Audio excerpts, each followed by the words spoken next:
The Elephant and the Mouse's Big Adventure.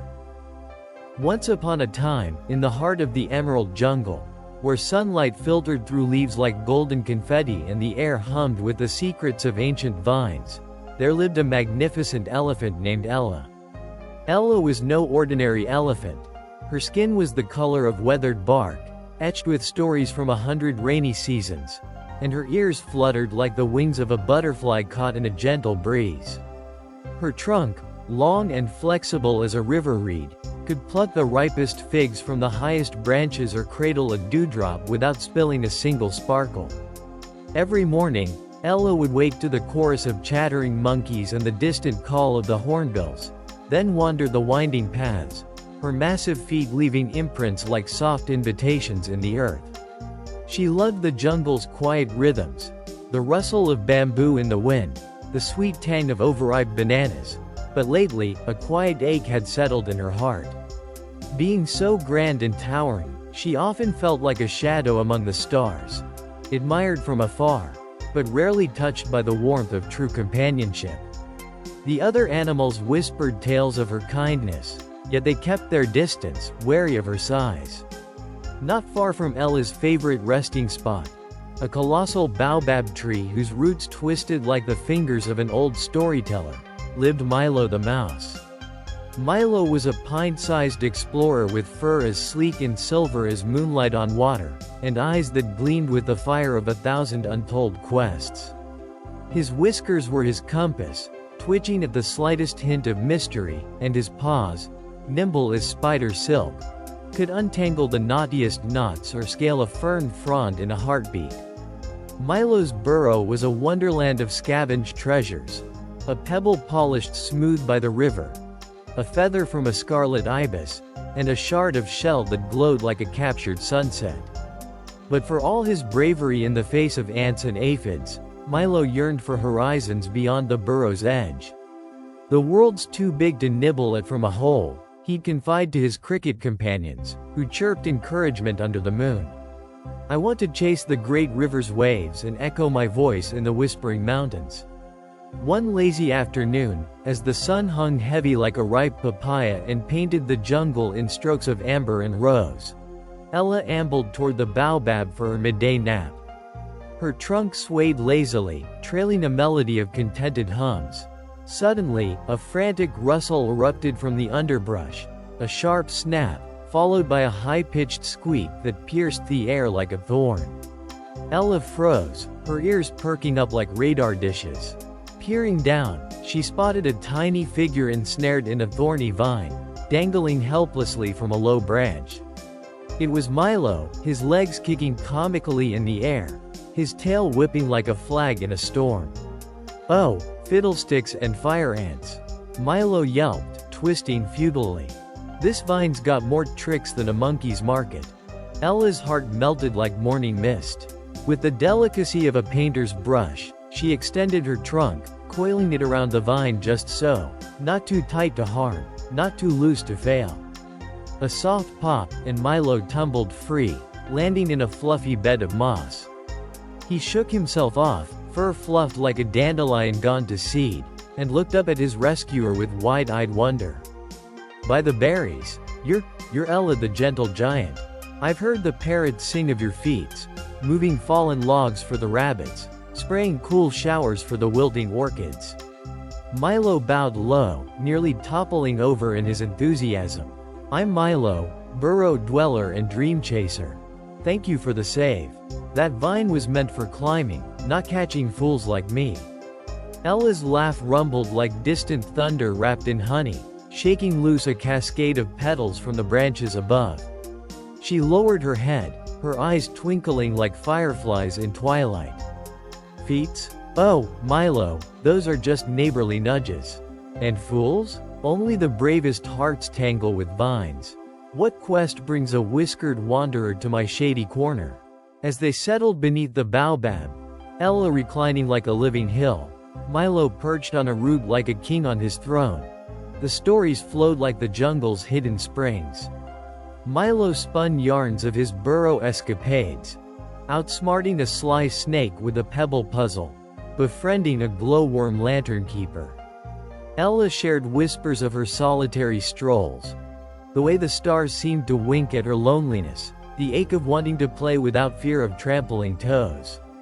I'm strong as the roots that hold this tree, Ella sighed, but sometimes I wish I could slip through the cracks, unseen and swift. Milo's whiskers quivered with inspiration. He scampered up Ella's trunk, balancing like a sailor on a mast, and declared, "What if we chased dreams together? Your might to clear the paths, my slyness to scout the shadows. Let's trek to the great river.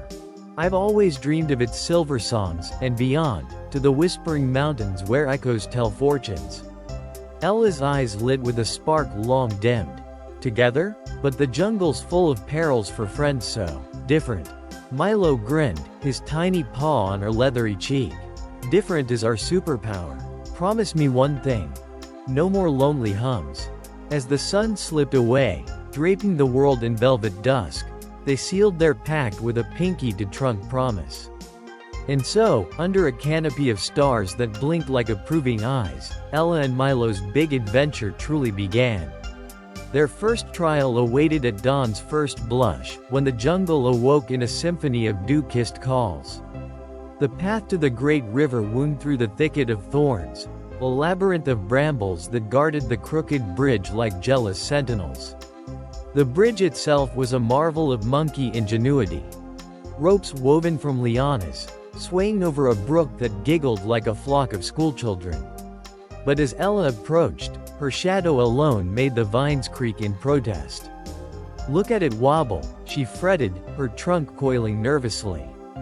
"One step from me, and it'll be kindling for the fireflies." Milo, ever the optimist, darted ahead, his paws a blur as he inspected the ropes. "Nonsense. It's built for dreamers, not doubters. Watch this." With acrobatic grace, he knotted reinforcements from nearby creepers, his tail flicking like a conductor's baton. But midway across, a sly gust tugged at the bridge, and a loose plank buckled. Milo teetered, whiskers akimbo. "Ella, a little lift?" In a heartbeat, Ella's trunk arched like a bridge of its own, steadying Milo with a feather-light touch. "Steady now, Captain. Guide me as you go. Left, right, like dancing with the wind." Encouraged by his squeaks of, "You've got this, gentle giant," Ella inched forward, her balance a testament to the baobab's ancient sway. The brook below bubbled cheers, and a family of otters surfaced to applaud with splashing flips. When they reached the far bank, safe and sound, Milo whooped and cartwheeled into Ella's ear for a victory hug. "See? Big steps with small smarts. We're a legend already." They shared a breakfast of wild berries, laughing until their sides ached, and pressed on, the jungle seeming a touch friendlier with each shared glance. Deeper into the green maze they ventured, where the air grew thick with the scent of moss and mystery. The whispering caves loomed next, a yawning mouth of stone, veined with quartz that caught the light like trapped lightning. Legend spoke of spirits within who guarded forgotten paths with riddles and rumbles. As Ella and Milo entered, the world dimmed to echoes and shadows, the drip-drip of water their only companion. "Stay close," Milo whispered, his voice bouncing like a marble. "These walls have ears sharper than mine." But fate, ever the trickster, rolled a massive boulder into their way. A grumpy guardian, moss-bearded and etched with glowing fungi runes. It blocked the tunnel to the river's edge, rumbling warnings in a voice like grinding pebbles. "Only the harmonious may pass. Solve my puzzle, or sleep in stone." Ella's heart pounded like a war drum muffled in fog. "A puzzle? I'm all trunk and no tricks." The boulder posed its challenge. 3 runes that danced in the air, fire, water, earth, needing alignment to unlock the path. Milo scampered up the boulder's side, his eyes narrowing like a scholar's. "Fire melts stone? No, water wears it down, earth cradles it. But together? Harmony." He directed Ella. "Spray a mist from your trunk to cool the fire rune, gentle, like morning dew." Ella obliged, her spray shimmering the air into rainbows. The rune steadied. "Now, nudge the earth rune with your foot, soft as a lullaby." Ella tapped, and vines sprouted, binding the symbols. With a final whoosh from Milo's clever leap onto the water room, the boulder groaned and rolled aside, revealing a cavern aglow with bioluminescent blooms. A wise old cave bat, roused from slumber, fluttered down with a nod. "Well met, mismatched duo. Your bond is the true key." Grateful, they emerged into starlit glades, sharing tales of the bat's ancient flights until the moon urged them onward. Yet the adventure was far from over. Emboldened, they veered toward the Whispering Mountains, jagged sentinels that pierced the clouds like nature's crown. The ascent was a tapestry of trials: slippery scree that slid underfoot, winds that howled like lonely wolves, and a narrow ledge patrolled by a flock of territorial eagles. "Up here, size is a curse," Ella admitted, wedged in a crevice, her breath coming in huffs. Milo, scouting ahead, discovered a hidden goat trail, whispering encouragements. "You're not climbing alone. Lean on me for the whispers of the wind." Together, they dodged the eagle's dives, Milo's quick dodges drawing their fire, Ella's trunk swatting gusts like pesky flies. At the summit, as Dawn's fingers brushed the peaks, they beheld the world unfurled, valleys like emerald quilts, the great river a serpentine ribbon of silver far below. A mountain goat, wise and woolly, shared a sip from a crystal spring. "Few reach here as friends," it bleated. "Your adventure echoes eternally." Descending with lighter hearts, they finally crested the riverbank as twilight wove its purple shawl. The great river sang a welcome, its waters alive with darting fish and reflected stars. But one last whisper of challenge stirred. A family of beavers, builders of dams, had unwittingly flooded the shallows, stranding a litter of ducklings on a shrinking island. "We can't end our tale with tiny troubles," Milo declared. Ella, drawing on all their journey's lessons, waded in with careful grace, her trunk forming a living bridge while Milo herded the ducklings across, quacking commands like a feathered general. The beavers, impressed, adjusted their dam with grateful chatter. As the ducklings paddled to safety, splashing thanks, Ella and Milo sat on the bank, the river's lullaby washing over them. Fireflies joined the celebration, swirling in a lantern parade. "We did it," Ella murmured, her voice a rumble of wonder, as Milo nestled in the warm fold of her ear. "Not just the river or mountains. You showed me small can be mighty, and I hope I taught you grand needn't be lonely." Milo yawned, his whiskers drooping. "Adventures aren't measured in miles, but in the hearts we carry home." With the stars as their blanket and the river's song as their cradle, they turned toward the jungle, paws and trunk intertwined in spirit. Back beneath the baobab, as fireflies bid them goodnight, Ella and Milo became the jungle's greatest tellers. Monkeys swung closer to listen, birds perched on Ella's tusks for stories, and even the vines seemed to lean in. No longer lonely wanderers, they inspired a chorus of quests, rabbits racing rivers, ants ascending ants. And every eve, as the world hushed, they'd recount their big adventure, proving that the grandest tales are woven from the tiniest threads of trust.